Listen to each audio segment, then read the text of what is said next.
운전을 하다 보면 신호를 위반한다든지 속도를 과속을 한다든지 이렇게 해서 딱지를 뗄 때가 있습니다. 딱지를 떼면 굉장히 가슴이 아프고 돈이 너무너무 아까워지게 됩니다. 어떤 사람은 막 너무 돈이 아까워서 통곡하는 사람도 있습니다. 근데 과속해서 위반했다고 해서 완전히 운전 못하게 하는 것보다는 딱지를 떼는 것이 낫습니다. 왜냐하면 평소에 과속하는 습관이 있고 또 신호를 위반하는 습관이 있다면 언젠가는 큰 사고가 될 수 있는데, 그런 딱지를 떼므로 해서 교훈을 얻어서 조심해서 운전한다면 한평생 안전하게 운전할 수가 있습니다. 우리나라 유명한 그 스케이트 쇼트트랙 선수가 있었는데 부상을 당하는 바람에 성적이 나빠지게 되었습니다. 우리나라 빙상협회에서는 성적이 나쁘다고 해서 이 선수에게 올림픽에 나갈 기회를 완전히 박탈을 해버렸습니다. 이 선수는 우리나라 대표 선수가 되지 못하니까 다른 나라로 귀화를 해서 러시아 선수가 되어서 금메달을 3개나 따게 되었습니다. 그 모습을 보고 본인이나 온 국민들이 참 얼마나 아쉬웠는지 모릅니다. 그냥 그 선수에게 한 번 더 믿고 기회를 주었더라면 금메달 하나가 얼마나 아까운데 온 국민들이 기뻐하고 본인도 참 기뻐했을 텐데 옹졸한 마음으로 성적이 안 좋다 하면서 밀쳐내는 바람에 결국은 참 국가적으로도 참 큰 손실이고 또 개인적인 그 기쁨도 많이 줄어들게 된 것입니다. 전에 제 친구 동생이 열심히 공부를 해서 사법고시를 쳤는데 1차, 2차가 합격을 하고 3차 면접에서 떨어졌습니다. 왜 떨어졌는가 하니까 데모에 경력이 있다 이래서 데모하는 놈이 뭐 때문에 판사하느냐 그래서 떨어뜨려 버렸습니다. 2번 떨어뜨리는 바람에 이 사람은 그 판검사가 될 수 있는 기회를 완전히 놓치게 되었습니다. 그래서 이제 이 사람은 다른 공부를 해서 법대 교수가 되었는데 완전 좌경 교수가 되었습니다. 유명할 정도로 아주 정부에 대해서 반정부적인 이런 교수가 되었습니다. 그래서 제가 그 형, 내 친구인데 물었습니다. 왜 그러냐 이랬더니 낙인 이론인 것 같아. 낙인 이론이 뭔데? 이러니까 처음에는 그렇게 나쁘지 않는데 저는 나쁜 놈이다. 이런 낙인을 찍어버리면 사람의 마음속에 이제 반발심이 생겨서 결국은 정말 더 진짜 나쁜 쪽으로 가게 된다는 것입니다. 내 동생도 그렇게 좌경은 아니었는데 고시에서 막 일부러 떨어뜨리고 이렇게 하는 바람에 아주 그냥 정부라고 하면 이를 갈고 비판하는 이런 사람이 되었다는 것입니다. 중국의 춘추 전국시대 때 보면 관중이라는 사람과 포숙이라는 이런 친구가 있었습니다. 근데 둘이서 이제 같이 이제 장사를 하면 관중이 늘 이익을 속여가지고 자기가 더 많이 가지고 갑니다. 포숙은 조금 주고 자기가 더 많이 가지고 갑니다. 다른 사람이 그 포숙에게 이야기합니다. 관중이 계산을 속여가지고 지가 더 많이 가지고 가. 그러면 뭐라고 이야기하는가 하면 그는 어머니가 계시기 때문에 더 많이 가져가야 돼. 그렇게 이야기를 합니다. 그리고 이 관중은 여러 가지 그런 좋은 이런 안을 내는데 전부 다 실패를 합니다. 그래서 무능하다고 사람들이 이야기하는데 포숙은 뭐라고 말하는가 하면 때를 못 만나서 그래. 사람은 굉장히 좀 뛰어난 사람인데 때를 못 만나서 그런 거야. 그러면서 이제 이해를 하게 됩니다. 그리고 이 두 친구가 서로 다른 왕자를 모시게 되는데 왕이 갑자기 죽는 바람에 서로 빨리 다른 곳에 망명해 있다가 둘이 이제 서로 왕자가 와서 왕위를 차지하려고 합니다. 그때 관중이 그 포숙이 생기던 그 왕자에게 먼저 길목에 기다리고 있다 화살을 쏘아가 배를 맞춥니다. 근데 배는 안 맞고 사실은 혁대에 맞아가지고 이 사람이 죽은 채에서 들어가서 이제 자기가 그 왕자리를 차지하면서 첫 번째로 그 자기 동생 왕하고 그리고 관중을 이제 죽이려고 합니다. 그때 이제 포숙이라는 친구가 뭐라고 말하는가 하면, 요 조그만 제 나라의 군주가 되려면 죽이도 된다고, 요 조그만 나라를 다스리려면 내나 얼마든지 도와줄 수 있지만, 당신이 중국 전체를 제패하려고 하면 관중이란 사람, 이 사람을 써야 된다고. 그래서 그 제후가 그 관중을 죽이지 않고 살리는데 진짜 그런 사람이 됩니다. 이 사람이 정말 그런 그 자기 왕을 큰 그런 제패할 수 있도록 전체적인 중국 전체를 다스리는 사람으로 만들어 놓습니다. 그러면서 그 관중이 뭐라고 말하는가 하면, 나를 낳으신 분은 부모이지만 나를 알아준 사람은 포숙이었다, 이런 이야기를 합니다. 자기가 아무리 못했다 소리 하지 않고 때를 못 만나서 그렇다. 다른 신하는 왕이 죽었을 때 자살하는 거는, 이 사람은 안 죽은 것은 앞으로 큰 일을 하기 위해서 그렇게 늘 이해를 했는데, 결국은 이제 그 말대로 그 사람은 훌륭한 사람이 되었던 것입니다. 우리 젊은이들은 아직 때를 만나지 못했고, 또 자기 자신을 이해해 주는 사람을 만나지 못했고, 또 자기가 잘할 수 있는 일을 아직 못 찾았기 때문에 빌빌거리면서 살아갈 때가 많습니다. 사실은 내가 뭘 잘할 수 있는가 아는 것이 쉽지가 않습니다. 굉장히 어렵습니다. 또 나를 이해해 줄 사람을 만나는 것도 쉽지가 않습니다. 또 자신의 그 때를 만나는 것도 쉽지가 않습니다. 그러니까 정체성을 잃고 막 헤매면서 살 수밖에 없습니다. 그런데 우리가 예수님을 만나는 순간 인생이 변합니다. 예수님은 내가 나를 아는 것보다 더 잘 압니다. 예수님은 내 모든 것을 이해를 해 주십니다. 모든 것을 이해해 주시고, 또 예수님은 나에게 그런 기회가 올 수 있도록 찬스를 만들어 주십니다. 예수님은 나다네엘을 만났을 때 그가 무화과 나무 밑에서 고민하고 있었던 것을 알고 계셨고, 예수님은 시몬을 만났을 때 시몬이 방황하면서 산 것을, 또 그의 영적인 갈증을 알고 계셨고, 예수님은 수가성 여인을 만났을 때 그가 여러 번 결혼에 실패하고 남자들로부터 굉장히 많이 고통을 받았고 실패한 인생을 산 것을 알고 계셨습니다. 이 모든 사람들은 예수님을 만남으로써 인생이 변하게 되었습니다. 자기 인생을 찾게 된 것입니다. 오늘 첫 번째로 보면 사람들에게는 예상치 못한 이런 불행들이 많이 일어난다고 말씀하고 있습니다. 옛날에는 교통사고가 나면 운전자들이 서로 나와서 막 소리를 지르면서 누가 옳으냐 누가 틀리느냐 이런 것을 가지고 막 싸웁니다. 그래서 결국 누가 이기는가 하면 목소리가 큰 사람이 이기는 것입니다. 한 번은 서울에 있는 그 올림픽대로 간병대로에서 두 사람이 이제 좀 접촉사고를 하고 큰 길에 나와서 막 싸우는 바람에 다른 차에서 두 사람 모두 다 치여서 죽은 그런 사고가 있었습니다. 이 사람들이 그냥 싸우더라도 길 밖에 나가서 싸우든지 아니면 뭐 보험회사 이런 데 맡기면 되는데 막 길 한복판에서 치고받고 싸우다가 다른 차가 정지를 했는데 이게 그냥 달리는 바람에 둘 다 이제 목숨을 잃고 말았던 것입니다. 요즘은 보면은 보험이 굉장히 잘 돼 있어서 본인들끼리 싸울 필요가 하나도 없습니다. 그냥 보험회사에 연락해 놓으면 거기서 모든 것을 다 해결해 주는 것입니다. 하나님께서는 우리가 이 세상에 살다 보면 본인이 전혀 생각하지 못했던 좋지 않은 일들이 일어날 수 있습니다.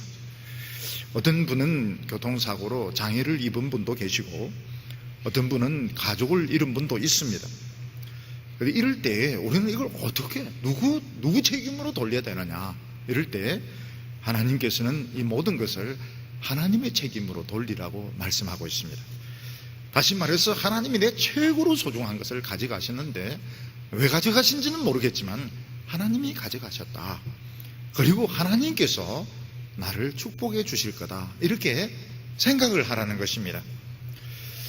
이스라엘 사람들 중에 보면 본인은 아니지만 남에게 피해를 준 이런 사람들, 본의 아니게 사람을 죽인 사람들이 있습니다. 이럴 때 하나님은 뭐라고 말씀하셨는가 하면, 그래서 우물쭈물하지 말고 빨리 하나님이 만들어 온 피난처가 있는데, 도피성이라는 피난처가 있는데 그 피난처로 도망을 가서 새로운 인생을 살아야 된다고 말씀하고 있습니다. 오늘 말씀 신명기 19장 1절부터 보면, 내 하나님 여호와께서 이 여러 민족을 멸절하시고 내 하나님 여호와께서 그 땅을 내게 주심으로 내가 그것을 받고 그들의 각 성읍과 그 가옥에 거할 때에 내 하나님 여호와께서 내게 기업으로 주신 땅 가운데서 새 성읍을 너를 위하여 구별하고 내 하나님 여호와께서 내게 유업으로 주시는 땅의 전체를 세 구역으로 나누어 길을 닫고 모든 살인자를 그 성읍으로 덮이게 하라.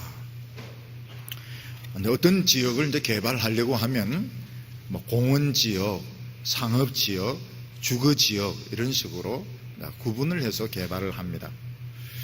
처음에 이제 서울 옆에 분당을 개발할 때 제가 가보니까 너무너무 막 엉망진창이어서 이런 데서 사람이 살 수 있는가, 참 그런 생각을 했습니다.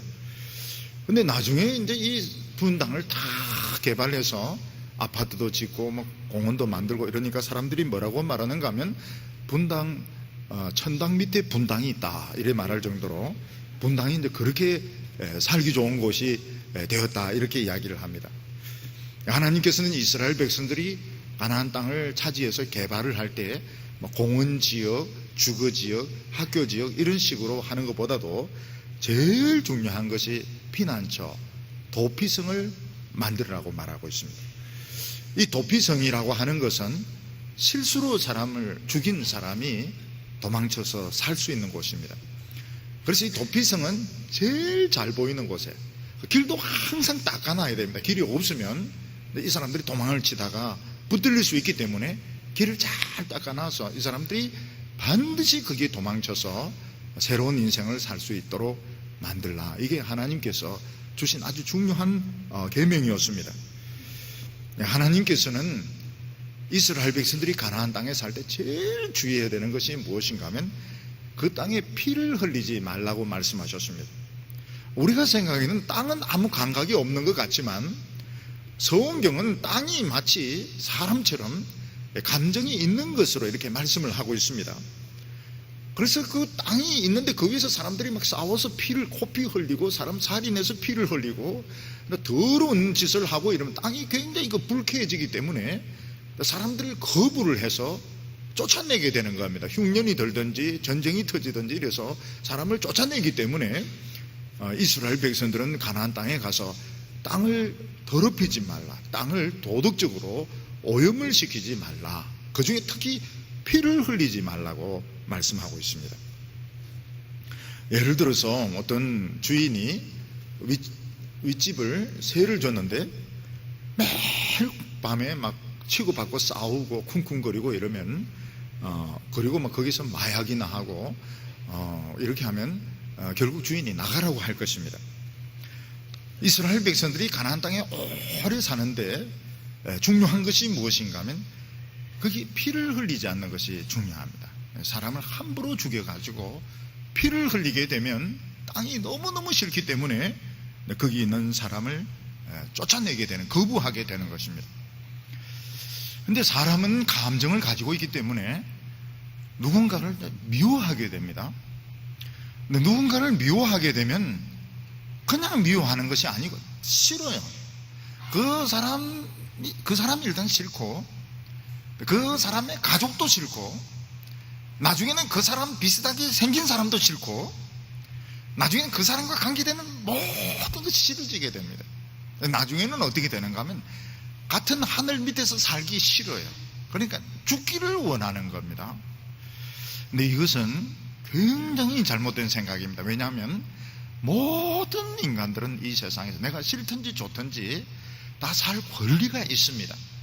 누구든지 사람은 다 장점이 있는데 내가 어떤 사람을 싫어하는 것은 그 100가지 장점 중에서 한두 가지 싫은 것 때문에 그 사람을 싫어하는데, 그래서 그 사람이 없어지거나 그 사람이 떠나야 되거나 이런 것은 아닌 것입니다. 사람들은 같이 살아야 됩니다. 좋든지 싫든지 같이 살 권리가 있고 누구든지 다 행복한 삶을 살 수 있는 자격이 있는 것입니다. 일본 사무라이 시대 때 보면 이 사무라이들은 칼이 잘 드는지 안 드는지 그냥 평민들 누구든지 보면 목을 칠 수 있는 자격이 있습니다. 그러니까 사무라이들이 피를 얼마나 많이 흘렸는지 모르겠어요. 사무라이들은 이유가 없습니다. 오늘 내 칼이 잘 드는가 보자. 그냥 평민을 불러다 그냥 치면은 그냥 자격이 있는 것입니다. 일본에 보면 이 사무라이 시대 때 땅을 더 차지하기 위해서 사람을 많이 죽이게 되고 나중에 이제 신문물이 들어오면서 사무라이 시대가 끝나게 됩니다. 그래도 사무라이들은 자존심이 있어가지고 이제 칼 가지고 싸우려고 하는데 이미 이제 외국 문물을 받아들인 막부에서는 이제 기관총을 쏴가지고 사무라이들이 다 총에 맞아 다 죽습니다. 그게 이제 마지막 사무라이입니다. 마지막 남은 사무라이들 칼 들고 막 덤벼들다가 기관총 쏘니까 결국 이제 사무라이들이 전부 다 죽게 되는 것입니다. 옛날에 보면 권력이 있는 사람이 권력이 없는 사람 마음대로 죽이고 재산을 뺏고 여자나 딸을 자기 사람으로 가지고 이렇게 해도 사람들은 뭐라고 말을 못합니다. 왜냐하면 힘을 가지고 있으니까요. 하나님께서는 절대로 그렇게 하지 말고 힘이라고 하는 것, 권력이라고 하는 것은 굉장히 무서운 무기입니다. 무기이기 때문에 권력은 함부로 써서는 절대로 두렵고 떨리는 마음, 정말 두렵고 떨리는 마음으로 권력은 쓰지 않는 것이죠. 권력이라 하는 것은 봉사하기 위한 것이지 남의 목을 치기 위해서 있는 것이 아닙니다. 나중엔 여러분 우리 청년들이 나중에 높은 자리에 올라간다 하더라도 너무 이런 직원들이나 이런 사람들을 쫓아내는 것은 안 하는 것이 좋습니다. 왜냐하면 그게 다 그 사람의 생계와 관계가 되는 거기 때문에 권력이라고 하는 것은 절대로 함부로 써서는 안 됩니다. 그런데 이제 권력이 있다, 힘이 있다 이래서 다른 사람을 죽이고 물건을 뺏고 여자들을 뺏고 이렇게 할 때 땅이 더러워지게 돼서 결국 이제 전쟁이 터지게 되면 이 부자들, 권력자들 이런 사람들도 다 죽게 되는 것입니다. 6절 말씀을 보면 그 사람이 그에게 본래 원한이 없으니 죽이기에 합당치 아니하나 두렵건대 그 피를 보복하는 사람의 마음이 뜨거워져서 살인자를 뒤쫓는데 그는 가는 길이 멀면 그가 가는 길이 멀면 그를 따라 미쳐서 죽일까 하노라. 여기 보면 그 피를 보복하는 사람들이 되어 있는데 원문은 한 단어로 되어 있습니다. 고엘이라고 되어 있습니다. 고엘은 누군가 하면 피해자 가족을 말합니다. 이 중동 지방에 있어서는 이 피해자 중에서 그 가족이 자기 가족 중에 누가 죽으면 제일 가까운 그 친척이 복수할 수 있는 그 자격이 있습니다. 그래서 성경에서 아무리 복수하지 마라 이래도 워낙 이 관습이 너무 강하기 때문에 복수를 합니다. 지금 이게 지금 아랍권과 인도에서는 지금도 이게 이루어지고 있습니다. 그래서 종족 중에서 누가 피살을 당하거나 또는 여성들 중에서 부끄러운 짓을 했다 이러면은 가장 가까운 친척부터 이제 죽일 수 있는 권한이 생기고 진짜 죽입니다. 그래도 법적으로 별로 처벌이 없어요. 워낙 이 간섭법이 세기 때문에 법적으로도 별로 처벌을 내리지 않는 것입니다. 하나님께서는 너무 이런 복수에 대한 관습이 강하기 때문에 아무리 하지 말아도 안 되는 겁니다. 그래서 도피성을 만들어서 그걸로 도망치게 해서 그 안에서 살도록 해라. 한번 실수로 해서 사람을 죽였다고 하더라도 다시 살 수 있는 길을 열어줘야 된다고 말씀하고 있습니다. 21절에 보면 내 눈이 긍휼히 여기지 말라. 생명에는 생명애로, 눈에는 눈으로, 이에는 이로, 손에는 손으로, 발에는 발로니라. 여기 뭔가 하면 고의로 죽인 사람은 그게 해당이 안 된다는 것입니다. 고의로 죽인 사람은 또 고의로 사람을 다치게 한 사람은 눈에는 눈, 이에는 이, 생명에는 생명으로. 근데 이게 역사상 제일 많이 오해된 구절입니다. 이게 무슨 말이냐면 내 눈을 다치면 내가 가서 그 사람 눈을 뽑을 수 있는 것처럼, 내 이빨이 다쳤으면 내가 가서 직접 그 사람의 이빨을 부러뜨릴 수 있는 것처럼 이렇게 해석하는데 절대로 그런 뜻이 아닙니다.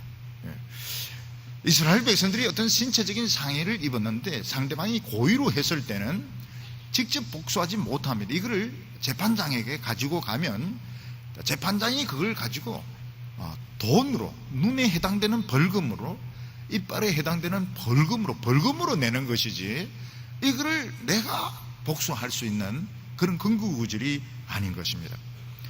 지금도 이스라엘 백성들은 팔레스타인과 싸울 때 이 구절 그대로 한, 눈에는 눈, 이에는 이. 그래서 이스라엘 사람들 10명 죽었다 그러면 블레셋 사람들 반드시 10명 이상을 죽입니다. 그래서 이 팔레스타인은 정오로 복수로 지금 꽉 차 있는데, 지금 이 이스라엘은 옛날 이스라엘이 아닙니다. 그리고 지금 팔레스타인은 옛날 블레셋도 아닙니다. 이게 옛날 블레셋, 지금 팔레스타인 사람들은 옛날 블레셋이기 때문에 이스라엘이 옳다 이렇게 생각하면 안 됩니다. 이 점에 있어서 우리 한국의 이런 신학은 굉장히 유리합니다. 서구의 신학은 대개 이제 보수적인 사람들은 어떻게 생각하는가 하면, 앞으로 이 아랍권과 이런 기독교권이 싸우게 되고 이제 이때 이 아마게돈 전쟁이 일어난다. 그래서 이 아랍권을 사탄의 세력으로, 이런 적대적인 세력으로 생각을 한 보수주의적인 사람들이 그런 세대주의적인 생각을 가지고 있습니다. 근데 우리 한국의 기독교는 그런 생각이 없습니다.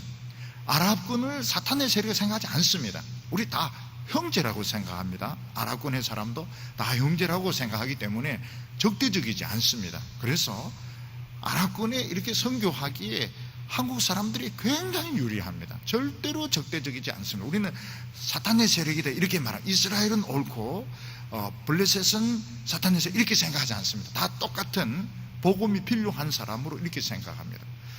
그래서 지금 이스라엘과 팔레스타인이 싸우는 것을 옛날 다윗이나 삼손이 싸웠던 그 성경 시대의 이스라엘과 블레셋으로 생각하면 안 됩니다. 이건 완전히 다른 문제인 겁니다. 사람들은 감정의 동물이기 때문에 누가 나를 인격적으로 모독을 하고 신체적으로 손상을 주면 복수하고 싶은 마음이 듭니다. 그런데 이것까지 하나님께 맡겨야 되는 겁니다. 내가 직접 보복을 하면 안 됩니다. 그러면 하나님이 우리에게 뭘 주십니까? 평화를 우리에게 선물로 주시는 겁니다. 근데 끝까지 나는 내가 복수해야 된다, 내 생각이 옳다 이렇게 되면 결국 하나님께서 꼴보기 싫어서 그 사람들을 쫓아내게 되는데, 그러면서 전쟁이나 기근이나 이런 재앙들이 일어나게 되는 것입니다. 예수님께서 대제사장의 그 부하들에게 붙들려서 갈 때에 베드로는 화가 나서 칼을 내리쳤는데 대제사장의 그 종 귀가 잘라지게 되었습니다. 예수님께서는 베드로에게 이거 참으라, 검을 쓰는 자는 검으로 망하느니라 하면서 귀를 도로 이렇게 붙여주셨습니다. 만약에 예수님께서 귀를 안 붙여주셨더라면 그 제자들하고 이 바리새인의 이 제사장의 종들하고 싸우는 겁니다. 그러면 제자들이나 양쪽에서 많은 그런 부상자나 사상자가 생기게 되고, 이거는 절대로 하나님의 뜻이 아닌 겁니다. 예수님께서는 모든 분노와 형일기를 참으라, 하나님께 맡겨라. 우리가 이 세상에 사는 것은 복수하려고 사는 것이 아닙니다. 우리는 이 세상에서 사랑하기 위해서, 축복하기 위해서 온 거지, 우리는 복수하기 위해서, 심판하기 위해서 온 것이 아닙니다. 저는 서울에서 있다가 이제 대구로 내려오면서 마음속에 결심한 것이 있습니다. 그게 뭔가 하면 절대로 누구하고도 다투지 않겠다, 그런 결심을 하고 왔습니다. 근데 그게 굉장히 좋았습니다. 왜냐하면 너무너무 싸울 일이 많았습니다. 너무너무 무슨 모임을 한다든지 회의를 한다든지 이러면 싸울 일이 너무너무 많았습니다. 그런데 마음속에 결심을 했기 때문에 한 번도 싸우지 않았습니다.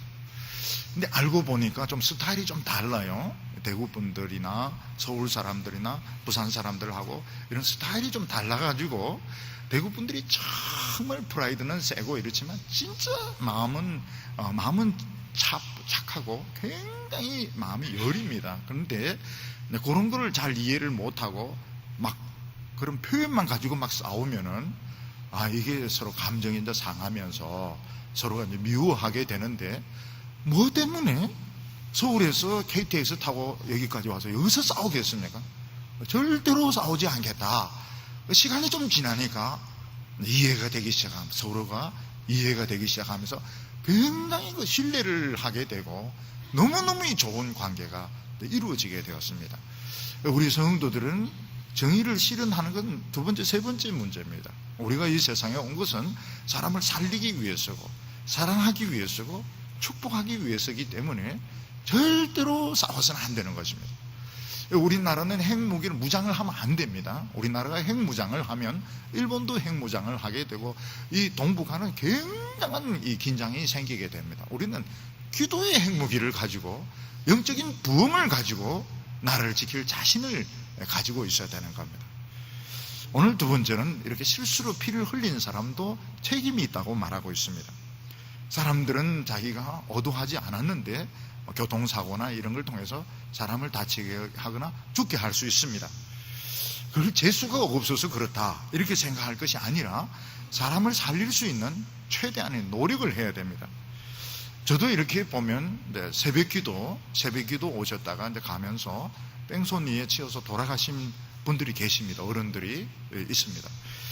근데 왜 사람을 이렇게 치워놓고 병원으로 데려가지 않고 달아나는가? 대개 이제 술을 마셨거나 술을 마신 경우가 많습니다. 술을 마셨거나 무면허거나 이러니까 책임을 지기가 싫어서 뺑소를 치는 겁니다. 근데 요즘은 보면 이 카메라가 있어서 결국은 다 잡힙니다. 결국은 뺑소니셔도 결국은 이게 다 잡히게 되어 있습니다. 피해를 입은 사람 나타나면 빨리 그 사람을 병원으로 데려가서 살 수 있도록 이걸 해줘야 됩니다.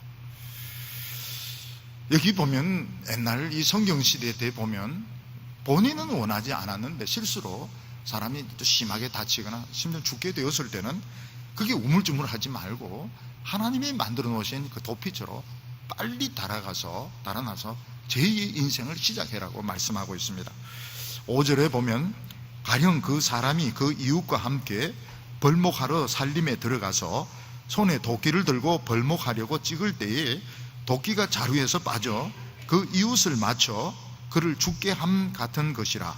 이런 사람은 그 성읍 중 하나로 도피하여 생명을 보존할 것이니라.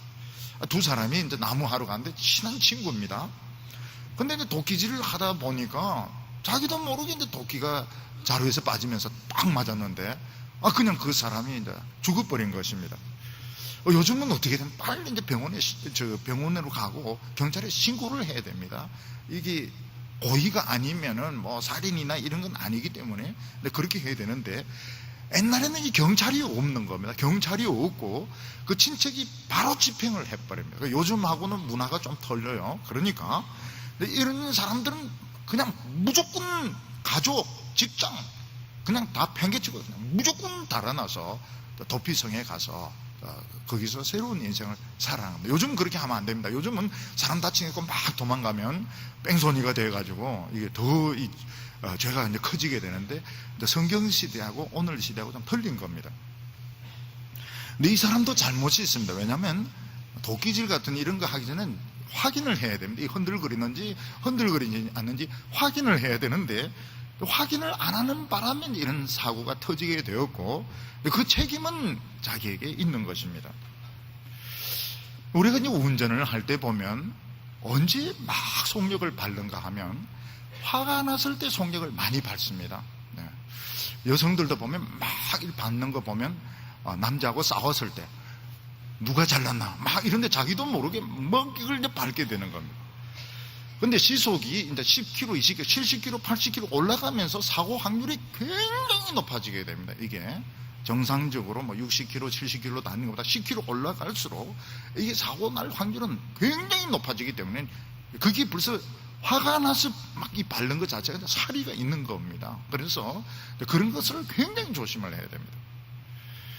이 세월호 같은 경우도 보면 안전수칙을 안 지켜가지고 그 많은 300명이라는 사람이 죽는 것입니다. 해군이나 이런 함정에서 안전수칙은 전부 사람이 죽은 겁니다. 사람이 죽고 수칙이 하나씩 둘씩 이렇게 만들어진 겁니다. 그렇기 때문에 그 수칙들은 그냥 만들어진 것이 아니고 경험적으로 이게 안 했을 때 사람들이 죽은 겁니다. 그래서 이 안전수칙은 반드시 지켜야 됩니다. 안 지키면 대형 사고가 터지는 겁니다. 근데 우리나라 사람들의 특징이 뭔가 하면 규칙을 잘 안 지킵니다. 이런 규칙, 안전수칙 이걸 잘 안 지켜요. 그냥 편법을 막 이렇게 쓰게 되는데 여기 이제 한 번, 두 번 모이게 되면 대형 사고가 생기게 되는 것입니다. 그래서 우리 청년들은 운전을 이렇게 할 때 과속 같은 속도 이런 거 나오면 꼭 지키시기 바랍니다. 그 카메라가 좋은 겁니다. 카메라가. 근데 한국 사람들은 어떻게 합니까? 카메라 있으면 속도를 싹 낮추고 지나자마자 막 밟아가지고 막 130km, 150km 막 올리는데 신앙 양심이 좀 아프죠. 내가 이래가 되는가 이러는데 좌회전, 우회전 이런 신호를 꼭 지키셔야 됩니다. 그리고 뭐 다른 부분에도 있어서도 마찬가지입니다. 학교 주위에는 우리나라는 이 학교 주위에도 막 달리고 있는데 미국에는 학교 주위는 절대로 달리면 안 되고 스쿠스 버스가 이렇게 옆에 탁 스톱 나오는데 그거 통과하면 무조건 이거는 이제 걸리는 겁니다. 이거는 벌이 무겁습니다. 그래서 어린이들은 무조건 이거는 빨간 신호등이다. 무조건 어린이들은 안전하게 보내게 하고 이 규칙을 지키는 이런 훈련을 해야 됩니다. 뭐 성령 충만하면 되지 뭐 밟아라. 성령 충만하기 때문에 빨리 천국에 갈 수가 있는데 그건 좋은 게 아닌 거다. 부를 때 가야 되는데 지 맘대로 충만해가지고 가면 안 되는 겁니다. 그래서 이 이스라엘 옛날 그 사회도 도끼질을 한다든지 뭐 물건을 옮긴다든지 이러면서 자기도 모르게 이제 사람을 죽이게 되었을 때 거기서는 바로 친척이 이제 집행을 바로 복수를 하고 경찰도 없기 때문에 자기 스스로가 살아야 됩니다. 그래서 가정과 직장과 하는 일들 다 버리고 도피성에 가서 제2의 인생을 살도록 하나님께서 그렇게 배려를 하셨습니다. 도피성으로 피한 살인자는 요 세 가지를 꼭 해야 됩니다. 그게 뭔가 하면 성문에 들어가면서 자기 신분을 밝혀야 됩니다. 내가 왜 여기에 오게 되었는지, 내가 어떻게 해서 사람을 그냥 쑥 들어가서 살면 안 됩니다. 그 입구에서 분명히 나는 무엇 때문에 여기로 도망을 쳤는지 그걸 밝히게 되어 있습니다. 그리고 두 번째는 뭔가 하면 그 성 바운다리를 벗어나지 못합니다. 그 성 바운다리를 벗어나면 복수를 당합니다. 성 안에서 살아야 됩니다. 그리고 세 번째는 뭔가 하면 이 사람의 생명은 대제사장과 연결이 되어 있습니다. 그래서 대제사장이 만약 늙어서 죽으면 이 사람도 죽는 겁니다. 그래서 새 사람이 되어서 풀려 나올 수 있습니다. 그래서 매일 대제사장 죽기로 기도하면 안 됩니다. 대제사장의 생명과 이 살인자의 생명은 연결이 되어 있기 때문에 제사장이 죽음으로써 모든 죄는 다 죽고 이 사람은 새 사람으로 태어나게 됩니다. 우리나라 보면 학교에서 왕따를 당해서 고등학생들이 자살하는데 이게 피를 흘리는 겁니다. 이거는 무슨 일이 있어도 막아야 됩니다. 근데 이런 일이 두 번, 세 번 우리나라에서 막 자꾸 터지는데 이거는 굉장히 어른들이 잘못하는 겁니다. 아이들이 학교에서 이런 자살하는 이게 바로 이 땅을 오염시키고 있는 겁니다. 약한 자가 억울해서 죽는 이것은 막아야 됩니다. 무슨 일이 있어도 막아야 됩니다. 선생님들, 부모님들 총출동을 해가지고라도 아이들이 이런 식으로 죽지 않도록 해야 됩니다.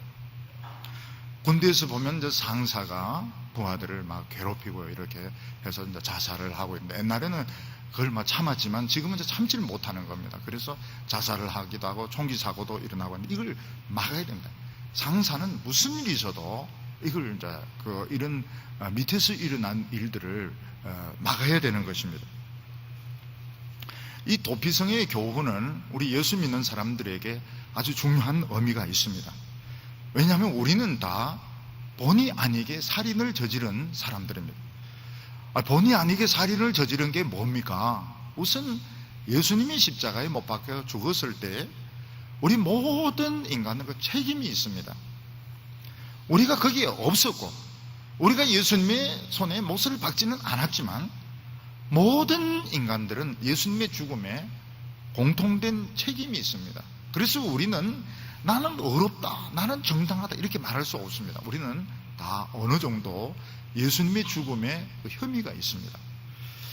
또 하나는 무엇인가 하면 우리는 실제로 살인을 저지르지 않지만 마음속으로 다른 사람이 죽기를 바랄 때가 있고 또 마음속으로 죽기를 바라지는 않았다 하더라도 영화에서 사람 죽이는 영화를 굉장히 즐길 때가 많이 있습니다. 그게 결국은 간접살인인 것입니다. 간접살인.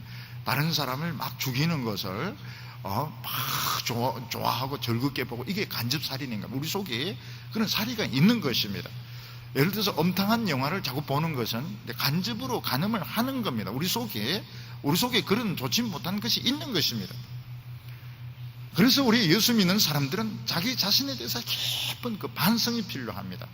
우리가 예수님을 십자가에 직접 못 박은 것은 아니지만 예수님의 죽음에 대해서 나는 인간으로서 책임이 있다. 그리고 어떤 때는 좀 싫어하는 사람, 꼴보기 싫은 사람이 있으면 아이고 저 죽었으면 좋겠다, 그런 마음을 가질 때도 있고, 또 영화 같은 것을 통해서 다른 사람들이 많이 죽는 것을 막 웃으면서 본 것은 우리도 이 간접살인의 죄가 있는 것입니다. 그래서 우리 성도들은 빨리 예수 그리스도 안으로 이제 도망을 쳐야 됩니다. 그래서 예수 그리스도 안에서, 내게 능력 주시는 범위 안에서 살아야 됩니다. 무한정으로 내가 하고 싶은 대로 할 수가 없습니다. 왜냐하면 우리는 다 죄인이기 때문에 예수 그리스도 안에서, 하나님이 주시는 은혜 안에서 우리는 살아야 될 책임이 있는 것입니다. 우리나라 어떤 영화 배우는 죽는 연기만 도맡아서 했는데, 죽는 연기만 도맡아서 하다 보니 너무 잘 죽는 거예요. 이렇게 해서 죽고 저렇게 해서 죽고, 근데 정말 실감나게 해서 잘 죽는 겁니다. 근데 이 배우에게 우울증이 왔습니다. 너무 죽는 연기를 하다 보니까 우울증이 오게 되고, 결국 이 배우는 자살을 했습니다. 너무 잘 죽었기 때문에 결국은 자살을 했습니다. 우리는 의인이다 하지만 실제로 우리 마음속에도 이런 살인의 이런 나쁜 본성들이 있고, 그래서 우리가 무한정으로 내 하고 싶은 대로, 내 욕망대로 살면 안 됩니다. 예수 그리스도 안에서, 내게 능력 주시는 자 안에서 우리는 살아야 안전한 것입니다. 오늘 세 번째로 보면 욕망의 경계선을 넓히지 말라, 이렇게 말씀하고 있습니다. 14절에 보면 내 하나님 여호와께서 내게 주어 차지하게 하시는 땅, 곧 내 소유가 된 기업의 땅에서 조상이 정한 내 이웃의 경계표를 이동하지 말지니라. 옛날 모든 나라는 왕이 주인입니다. 그리고 신하들은 이제 거기서 얻어서 농사를 짓고, 농민들은 또 거기서 얻어서 농사 짓고 이러는데, 이스라엘 백성들은 하나님이 다 주셨습니다. 그래서 땅표가 있습니다. 경계표가 있습니다. 근데 이 경계표를 사람 막 넓히고 싶어요. 왜냐하면 2배 넓히면 2배 농사 지을 수 있고, 3배 넓히면 3배나 큰 집을 지을 수 있기 때문에 사람들은 이제 경계표를 넓히려고 합니다. 넓힐 수 있는 방법이 뭔가 하면 힘으로 뺏을 수도 있고, 가난한 사람들이 빚을 얻었을 때 높은 이자를 먹이니까 결국 이자를 못 갚으면 그 사람들이 이제 쫓겨나게 됩니다. 그러면 그 땅을 내 땅으로 차지할 수가 있는 것입니다. 근데 하나님께서는 그렇게 하지 말라고 그랬습니다. 왜냐하면 아무리 가난하고 약한 사람도 행복하게 살 권리가 있기 때문에. 교회에서도 이렇게 보면 굉장히 약한 이런 자매들도 있습니다. 대학교 1학년 같으면 굉장히 어리고 약합니다. 그러나 좀 더 나중에 지나서 결혼하고 엄마가 되고 이러면 옛날을 생각합니다. 내가 옛날에 정말 프레시맨 때 교회에 왔는데 그 언니들, 그 선생님들이 너무 나에게 참 잘해주더라. 너무 나에게 참 친절하게 잘해주더라. 근데 그게 이제 기억에 남는 겁니다. 그러니까 좀 어리게 보인다 하더라도 금방금방 이제 커서 어른이 되는데, 근데 이 사람들이 이제 어른이 되면서 옛날 이제 생각이 나는 거예요. 그때 목사님, 전도사님, 형들은 너무 신사적이다. 나는 진짜 아무것도 모르는데 너무너무 잘해주더라. 이게 이제 마음속에 남게 되는 것입니다. 그래서 1학년이 늘 1학년이 아닙니다. 조금만 지나면 결혼해서 어른이 되는 겁니다. 하나님께서는 뭐라고 말씀하면 모든 사람이 행복할 수 있도록, 모든 사람이 행복할 수 있는 권리가 있다는 겁니다. 그걸 인정을 해주고 절대로 그걸 다치게 하지 말라는 겁니다. 그걸 가지고 평가를 해서도 안 되고 수치심을 주어서도 안 되고 전부 자기 자신감을 가지고 행복하게 살 수 있도록 만들어 줘야 된다. 그래서 부자라고 해서 더 넓히고, 공부 잘한다 해서 더 넓히고, 큰 교회라 해서 더 넓히지 말라는 겁니다. 제가 이 서울에 있을 때 보면 이제 백화점이 이제 그 버스를 돌리지 않습니까? 그러니까 동네 슈퍼들이 문을 다 닫아버린 겁니다. 왜냐하면 그 아줌마들이 아무래도 이제 백화점에 가면 이제 물건도 많고 선택할 수 있는 게 많고 이러니까 다 이제 백화점을 가니까 동네 그 슈퍼들이 큰데 전부 다 망해버린 거예요. 그럼 큰 백화점은 버스를 돌리면 안 되는 겁니다.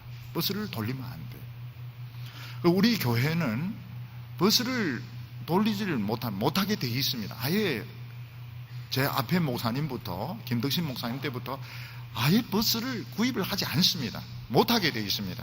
왜 그런가 하면 우리가 이제 새벽 기도 한다고 해서 돌리고 이러면 작은 교회 교인들이 다 와버리는 거예요. 새벽 기도에 다 와버리는 겁니다. 근데 그렇게 되면 작은 교회들은 결국은 문을 닫게 되는 겁니다. 그래서 서울에 보면은 슈퍼 교회가 하나가 세워지게 되면 2만 명, 3만 명 이렇게 세워져서 막 우리 교회 부흥됐다고 하는데 그 주위에 보면 작은 교회들 한 20, 30개 정도가 없어지게 됩니다. 이런 것을 하나님은 기뻐하시지 않는 거예요. 어떻게든 신앙생활 하다 보면 이동을 하게 됩니다. 이동도 하게 되고 또 청년들은 또 자기 자신들이 이제 배울 게 있기 때문에 오게 됩니다. 그렇지만 그거는 어쩔 수가 없어요. 그렇지만 버스를 막 돌린다든지 막 이런 식으로 해서 이제 사람들을 막 모으는 것은 이건 탐욕인 겁니다. 이건 탐욕이고 하나님이 그걸 기뻐하시지 않으세요. 모든 우리 성도들은 속으로 생각하는 모든 사람은 행복할 자격이 있다는 겁니다. 나는 정말 행복하게 살 자격이 있다. 하나님은 나에게 그런 축복을 약속을 하셨다. 그래서 내가 좀 힘이 있다고 해서 선배라고 해서 그런 것을 빼앗으면 안 되는 겁니다. 잘생긴 선배라고 해서 어린 학생들 막 수치심을 안겨다 준다든지 비참한 느낌을 준다든지 이런 것을 하면 이거는 이제 무서운 죄가 되는 것입니다. 우리나라 기업들 중에서도 막 문어발식으로 대기업으로 막 이렇게 넓혀가지고 작은 기업들 막 삼키고 그 기업들이 다 망했습니다. 그런 우리나라 이름은 들지는 않겠지만 부도로 넘어가는 것 전부 다 싼값으로 다 흡수해서 큰 재벌을 만드는데 결국은 그 회사도 무너졌습니다. 얼마 전에 그 회장이 참 억울하다, 뺏겼다 이런데 아닙니다. 그 사람이 다른 회사 뺏을 때는 더 심하게 했습니다. 더 심하게 잔인하게 뺏었습니다. 그리고 자기 회사도 뺏긴 겁니다. 이스라엘 백성들의 정신은 어디 있는가 하면 약한 사람의 것을 뺏지 않는 것입니다. 약한 사람이 자기 것 가지고 행복하게 살 수 있도록 내버려 두는 것입니다. 어떤 분들은 우리 교회에 막 사랑이 없다고 그러는데 사실은 이 사랑이 없는 것이 좋은 겁니다. 참는 겁니다. 각자가 정말 자기가 하나님을 만나고 사람에게 덜 매이고 좀 기쁨으로 살 수 있도록 내버려 두어야 되는 겁니다. 이스라엘 백성들에게서 중요한 것은 당장의 이익이 아니고 양심이 깨끗한 거라고 했습니다. 우리가 이제 사회생활을 하다 보면 정직하면 손해볼 때가 굉장히 많습니다. 예를 들어서 교수님이 너 컨닝 했냐 안 했냐 했습니다. 그러면 이제 손해를 보게 됩니다. 그러면 이제 분명히 손해를 보니까 너무너무 마음이 아파요. 그런데 하나님은 양심이 깨끗한 사람을 더 중요하게 생각합니다. 하나님 앞에서 중요한 사람이 되려면 손해를 감수하면서 정직해야 되는 것입니다. 하나님께서는 거짓말하는 사람의 기도를 듣지 않는다고 말씀하셨습니다. 왜 성도들이 교회 와서 막 별것 아닌 죄를 가지고 눈물 콧물 흘리면서 막 기도하고 울고 이러냐? 양심을 깨끗하게 받기 위해서 그런 것입니다. 양심이 깨끗하면 하나님이 그 사람을 굉장히 가치 있게 생각을 해서 축복을 해 주십니다. 우리는 이 세상 살면서 우리는 다 한 번씩 하나님 앞에 죄를 지었던 사람입니다. 하나님 앞에 크든 작든지 간에 하나님 앞에 다 죄를 지은 사람들입니다. 그래서 우리는 무한정으로 내 욕망을 키울 수 없고 예수 그리스도라고 하는 그 도피성 안으로 들어가야 됩니다. 내 공부, 내 야망, 내 비전 다 내려놓고 예수 그리스도 안으로 들어가야 됩니다. 예수님과 내 생명은 연결이 되기 때문에 예수님이 죽었다가 부활하심으로 우리는 새 사람이 된 것입니다. 그래서 모든 과거를 잊으시기를 바랍니다. 모든 과거의 부끄러운 것을 가지고 가지 마시고 다 털어버리시기를, 나는 새 사람이다, 나는 예수 그리스도 안에서 자유하다, 이걸 생각하시고 누구든지 행복하게 살 자격이 있습니다. 내가 사랑하는 사람, 내가 좋아하는 사람, 내가 좋아하는 남자, 멋있는 남자, 아름다운 여성하고 결혼해서 얼마든지 행복하게 살 자격이 있고 그걸 뺏어서는 안 되는 것입니다. 지금 우리 사회 보면 이제 약자들한테 관심이 많이 생기고 있지만 여전히 왕따 당한 애들은 약한 애들입니다. 군대에서도 보면 장관에게 당한 애들은 약한 애들입니다. 약한 사람들이 피를 흘리게 해서는 안 됩니다. 강한 사람은 어떻게 하든지 힘을 빼가지고 약한 사람들이 좌절감을 느끼지 않도록, 약한 사람들이 자살 충동을 느끼지 않도록 이렇게 할 때 하나님께서는 우리나라를 지켜주시는 것입니다. 우리 성도님들은 다른 사람이 보든지 보지 않든지 간에 어떻게든 내 마음속에 양심에 좀 걸리는 것이 있으면 다 회개하시기 바랍니다. 아유, 목사님 막 2번, 3번 했는데 그래도 좀 불편하면 또 하세요. 또 하셔서 깨끗한 양심을 가지고 하나님 앞에 부끄럼 없이 사는 우리 성도들 다 되시기를 바랍니다. 기도드리겠습니다. 거룩하신 하나님 아버지, 우리가 이렇게 젊었을 때에 하나님 저희들을 말씀을 듣도록 불러주심을 감사합니다. 오늘 우리가 하나님 앞에서 정말 저희들이 실제로 사람을 죽이지는 않았지만 우리 마음속으로 다른 사람을 미워했고 또 사람 죽이는 이런 영화들을 좋아할 때가 많았습니다. 주여, 우리가 죄인이오니 예수 그리스도의 도피성으로 가게 하여 주시고 거기서 주님과 함께 새 인생을 살게 하여 주시옵소서. 오늘도 우리가 하나님 앞에서 조금이라도 내 양심에 불편한 것들 다 회개하게 하여 주시옵소서. 하나님 앞에서 깨끗한 새 마음을 가지고 살아가게 하여 주시옵소서. 예수님의 이름으로 기도하옵나이다.